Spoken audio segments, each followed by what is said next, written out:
Invited as our guest speaker this morning for three reasons. A gentleman, he loves Jesus, he has a compelling life story, and he is a distinguished man of science and healing. We hope that he can help us sort some things out.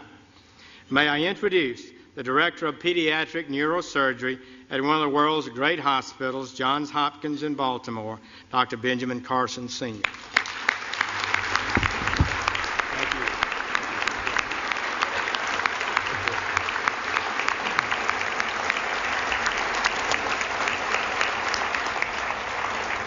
Thank you so much, Mr. President, Mr. Vice President, Mrs. Obama, distinguished guests, which includes everybody.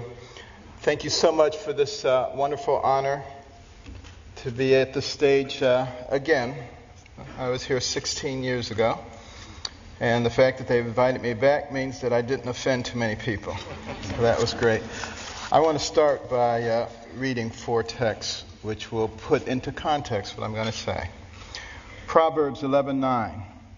With his mouth, the godless destroys his neighbor, but through knowledge the righteous escape.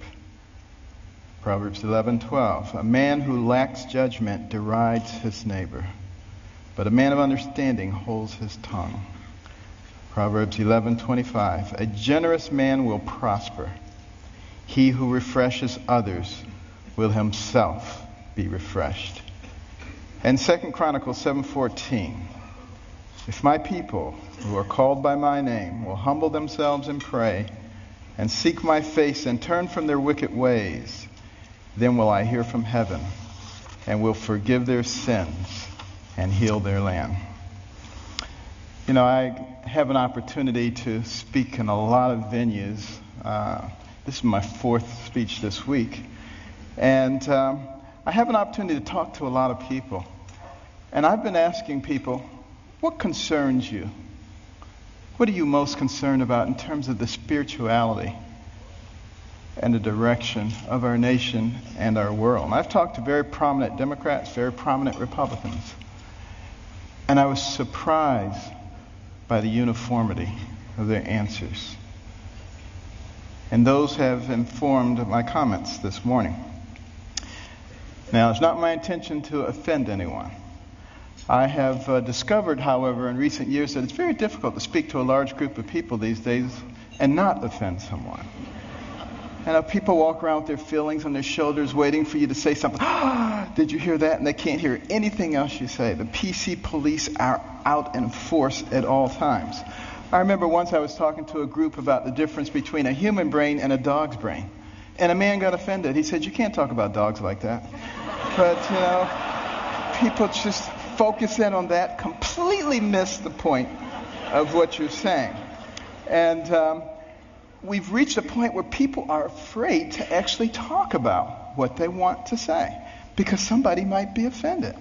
People are afraid to say Merry Christmas at Christmas time. It doesn't matter whether the person you're talking to is Jewish or, you know, whether they're any religion. That's a salutation, a greeting of goodwill. We've got to get over this sensitivity. You know, and it keeps people from saying what they really believe. You know, I'm reminded of a very successful young businessman. And he loved to buy his mother these exotic gifts for Mother's Day. And he ran out of ideas. And then he ran across these birds. These birds were cool. You know, they cost $5,000 a piece. They could dance, they could sing, they could talk. He was so excited he bought two of them. Sent them to his mother. Couldn't wait to call her up on Mother's Day. Mother, what'd you think of those birds? And she said, they was good. He said, no. Mother, you didn't eat those birds. Those birds cost $5,000 a piece. They could dance, they could sing, they could talk. And she said, well, they should have said something. And you know, that's where we end up too if we don't speak up for what we believe. And you know, what we need to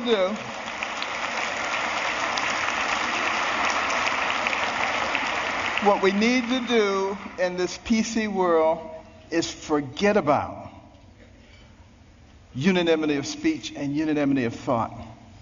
And we need to concentrate on being respectful those people with whom we disagree. And that's when I think we begin to make real progress. And one last thing about political correctness, which I think is a horrible thing, by the way. I'm very, very compassionate, and I'm not ever out to offend anyone.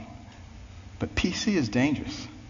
Because you see, this country, one of the founding principles was freedom of thought and freedom of expression. And it muffles people. It puts a muzzle on them.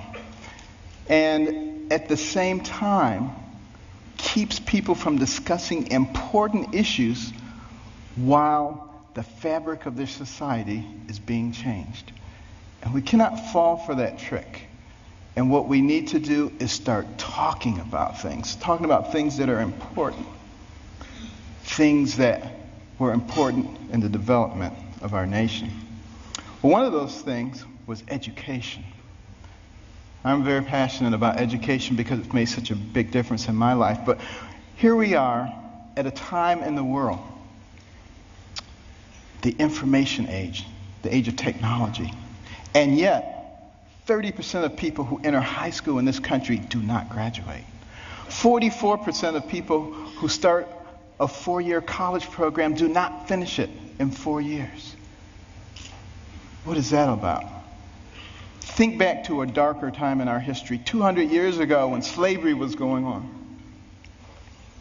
It was illegal to educate a slave, particularly to teach him to read. Why do you think that was? Because when you educate a man, you liberate a man. And there I was as a youngster, placing myself in the same situation that a horrible institution did because I wasn't taking advantage of the education. I was a horrible student. Most of my classmates thought I was the stupidest person in the world. They called me dummy. I was the butt of all the jokes. Now, admittedly, it was a bad environment.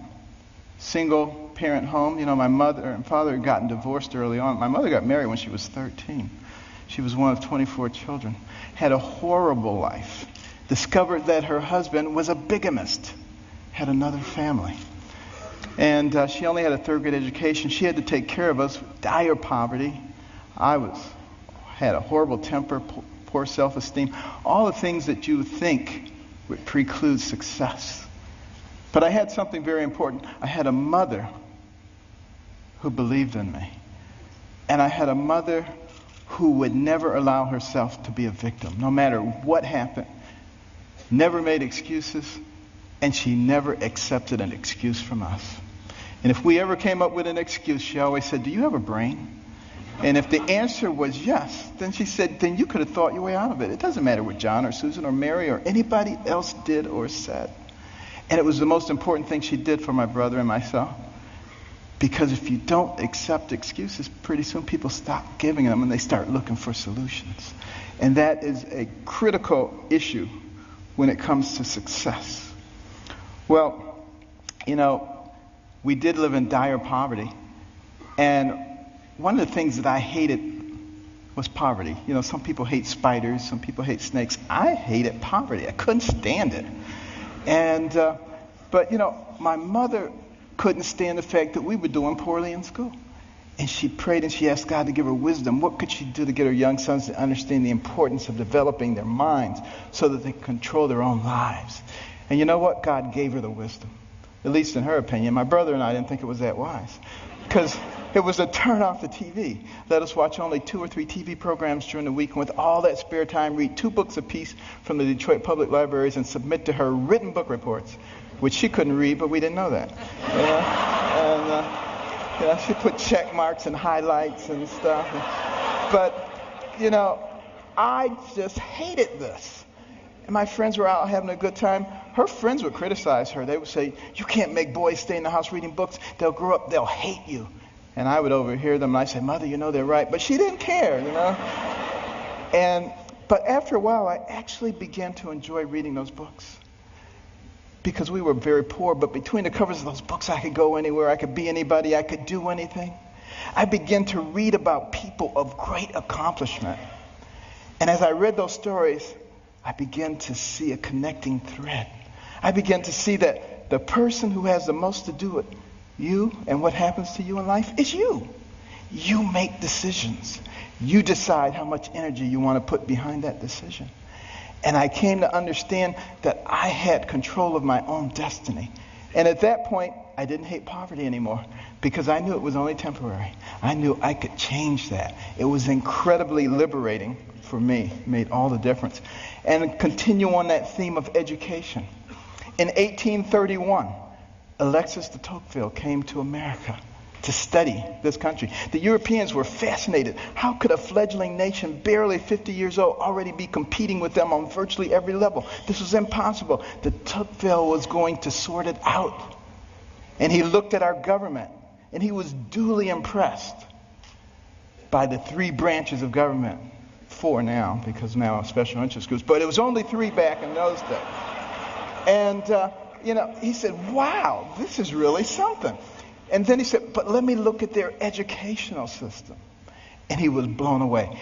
See, that anybody finishing the 2nd grade was completely literate. He could find a mountain man on the outskirts of society. The man could read the newspaper, could have a political discussion, could tell him how the government worked. If you really want to be impressed, take a look at the chapter on education in my latest book, America the Beautiful, which I wrote with my wife. Came out last year. And in that education chapter, you will see questions extracted from a 6th grade exit exam from the 1800s. A test you had to pass to get your 6th grade certificate. I doubt most college graduates today could pass that test. We have dumbed things down to that level.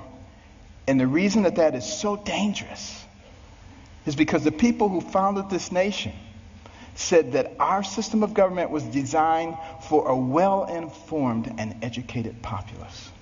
And when they become less informed, they become vulnerable. Think about that. Our system of government, and that's why the education is so vitally important. Now, some people say, you're overblowing it, things aren't that bad. And you're a doctor, a neurosurgeon. Why are you concerned about these things? I've got news for you. 5 doctors signed the Declaration of Independence. Doctors were involved in the framing of the Constitution, the Bill of Rights, a whole bunch of things. It's only been in recent decades that we've extracted ourselves, which I think is a big mistake. We need doctors and we need scientists, engineers. We need all of those people involved in government, not just lawyers. I don't have anything against lawyers, but, here's the thing about lawyers. And I'm sorry, but I got to be truthful, okay? Got to be truthful. What do lawyers learn in law school? To win.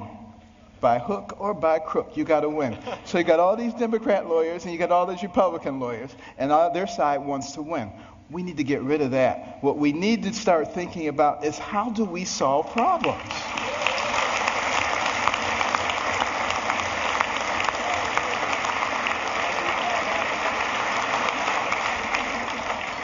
And now, before I get shot, let me finish here. Now, one of the reasons, and I don't like to bring up problems without coming up with solutions. My wife and I started the Carson Scholars Fund 16 years ago after we heard about a survey, an international survey, looking at the ability of 8th graders in 22 countries to solve math and science problems. And we came out number 21 out of 22, barely beat out number 22, very concerning. And we'd go into schools and we'd see all these trophies, all-state basketball, all-state wrestling, all-state this, that, and the other. The quarterback was the big man on campus. And what about the intellectual superstar? What did they get? A National Honor Society pin? A pat on the head, there, little nerd? Nobody cared about them. And is it any wonder that sometimes the smart kids try to hide? They don't want anybody to know that they're smart. This is not helping us as a nation. So we started giving out scholarships to students from all backgrounds for superior academic performance and demonstration of humanitarian qualities. Unless you cared about other people, it didn't matter how smart you were. We got plenty of people like that. We don't need those. We need smart people who care about other people. We would give them money. The money would go into a trust. They would get interest on it. When they went to college, they get the money. But also the school gets a trophy. Every bit as impressive as any sports trophies. Goes right out there with the others. They get a medal. They get to go to a banquet. And we try to put them on the same kind of pedestal as we do the all-state athletes. Now, I have nothing against athletics or entertainment. Please believe me. You know, I'm from Baltimore. The Ravens won. This is great, okay? But what will maintain our position in the world? The ability to shoot a 25-foot jump shot or the ability to solve a quadratic equation? And we need to put the things into proper perspective. And, you know, many teachers, you know,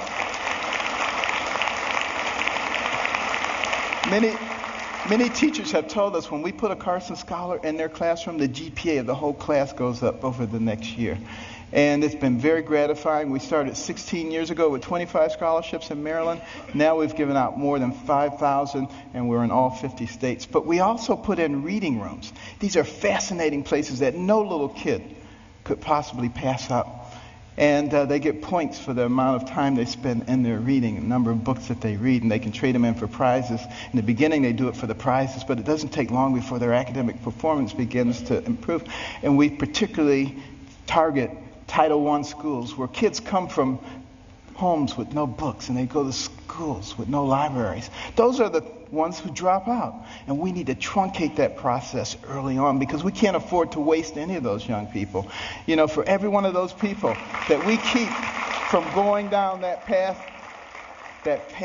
of self-destruction and mediocrity, that's one less person you have to protect yourself and your family from. One less person you have to pay for in the penal or the welfare system. One more tax-paying, productive member of society who may invent a new energy source or come up with a cure for cancer. They're all important to us, and we need every single one of them. It makes a difference.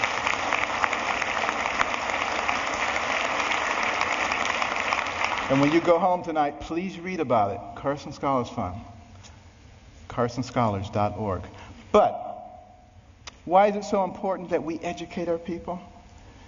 Because we don't want to go down the same pathway as many other pinnacle nations who have preceded us. I think particularly about ancient Rome. Very powerful. Nobody could even challenge them militarily. But what happened to them? They destroyed themselves from within. Moral decay. Fiscal irresponsibility. They destroyed themselves. And if you don't think that can happen to America, you get out your books and you start reading. But you know, we can fix it. Why can we fix it? Because we're smart. We have some of the most intellectually gifted people leading our nation. All we need to do is remember what our real responsibilities are so we can solve the problems. I think about these problems all the time. And, you know, my role model was Jesus. And he used parables to help people understand things. And one of our big problems right now, and like I said, I'm not politically correct, so I'm sorry. But, you know, our deficit is a big problem. Think about it. And our national debt, $16.5 trillion. You think that's not a lot of money? Tell you what, count one number per second, which you can't even do because once you get to 1,000, it takes you longer than a second. But one number per second. You know how long it would take you to count the 16 trillion? 507,000 years. More than 500,000 years to get there. We have to deal with this. Here's the parable. A family falls on hard times. Dad loses his job or is demoted, gets part-time work.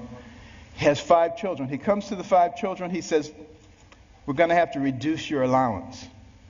Well, they're not happy about it, but he said, except for John and Susan. They're special. They get to keep their allowance. In fact, we may give them more. How do you think that's going to go down? Not too well. Same thing happens. Enough said. What about our taxation system? So complex. There is no one who can possibly comply with every jot and tittle of our tax. If I wanted to get you or you, I could get you on a tax issue. That doesn't make any sense. What we need to do is come up with something that's simple. And when I pick up my Bible, you know what I see? I see the fairest individual in the universe, God, and he's given us a system. It's called tithe.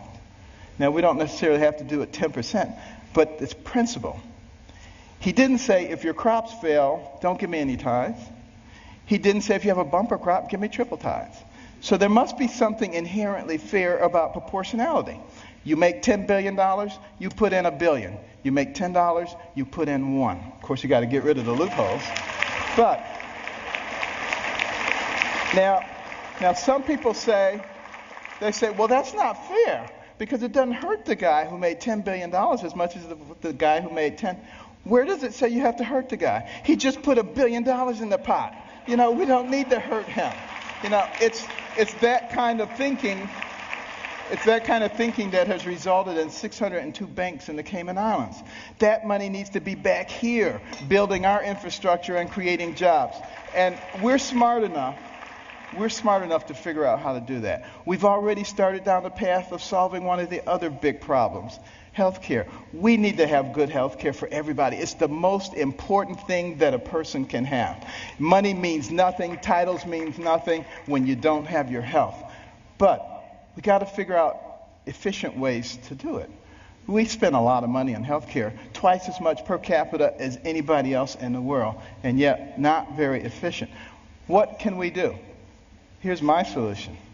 When the person is born, give them a birth certificate, an electronic medical record, and a health savings account, to which money can be contributed pre-tax from the time you're born to the time you die. When you die, you can pass it on to your family members so that when you're 85 years old and you got 6 diseases, you're not trying to spend up everything. You're happy to pass it on, and there's nobody talking about death panels. That's number one. And also, for the people who are indigent, who don't have any money, we can make contributions to their HSA each month because we already have this huge pot of money. Instead of sending it to some bureaucracy, let's put it in their HSAs. Now they have some control over their own health care. And what do you think they're going to do? They're going to learn very quickly how to be responsible. When Mr. Jones gets that diabetic foot ulcer, he's not going to the emergency room and blowing a big chunk of it. He's going to go to the clinic. He learns that very quickly. Gets the same treatment. In the emergency room, they send him out. In the clinic, they say, now let's get your diabetes under control so you're not back here in 3 weeks with another problem. That's how we begin to solve these kinds of problems. It's much more complex than that, and I don't have time to go into it all. But we can do all of these things because we're smart people. And let me just begin to close here by another parable. Sea captain, and he's out on the sea near the area where the Titanic went down. And they look ahead, and there's a bright light right there. Another ship, he figures. And he tells his signaler, signal that ship, deviate 10 degrees to the south. Back comes the message. No, you deviate 10 degrees to the north. Well, he's a little bit incensed, He says, send a message. This is Captain Johnson. Deviate 10 degrees to the north. Back comes the message. This is Ensign 4th Class Riley. Deviate 10 degrees to the south. Now he's really upset. He says, send him a message. This is a naval destroyer. Back comes the message. This is a lighthouse.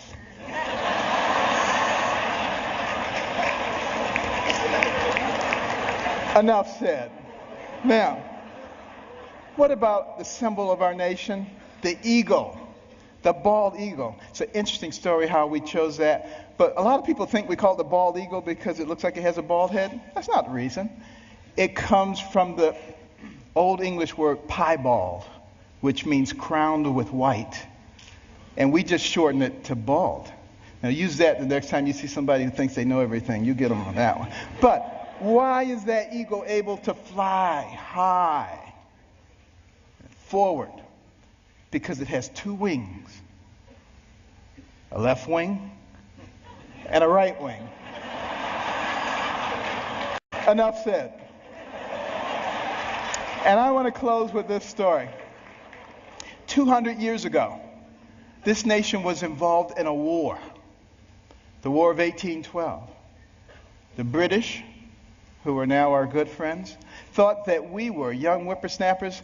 It was time for us to become a colony again. They were winning that war, marching up the eastern seaboard, destroying city after city, destroyed Washington, D.C., burned down the White House. Next stop, Baltimore. As they came into the Chesapeake Bay, that armada of ships, warships, as far as the eye could see, it was looking grim. Fort McHenry standing right there. General Armistead, who was in charge of Fort McHenry, had a large American flag commissioned to fly in front of the fort. The admiral in charge of the British fleet was offended. He said, "Take that flag down. You have until dusk to take that flag down. If you don't take it down, we will reduce you to ashes." There was a young amateur poet on board by the name of Francis Scott Key, sent by President Madison to try to obtain the release of an American physician who was being held captive. He overheard the British plans. They were not going to let him off the ship. He mourned as dusk approached. He mourned for his fledgling young nation. And as the sun fell, the bombardment started. Bombs bursting in air, missiles, so much debris. He strained trying to see, was the flag still there? Couldn't see a thing. All night long it continued. At the crack of dawn, he ran out to the banister. He looked, straining his eyes, but all he could see was dust and debris. And then there was a clearing. And he beheld the most beautiful sight he'd ever seen. The torn and tattered stars and stripes still waving. And many historians say that was the turning point in the War of 1812. We went on to win that war and to retain our freedom. And if you had gone into the grounds of Fort McHenry that day, you would have seen at the base of that flag the bodies of soldiers who took turns propping up that flag. They would not let that flag go down because they believed in what that flag symbolized. And what did it symbolize? One nation under God, indivisible, with liberty and justice for all. Thank you. God bless.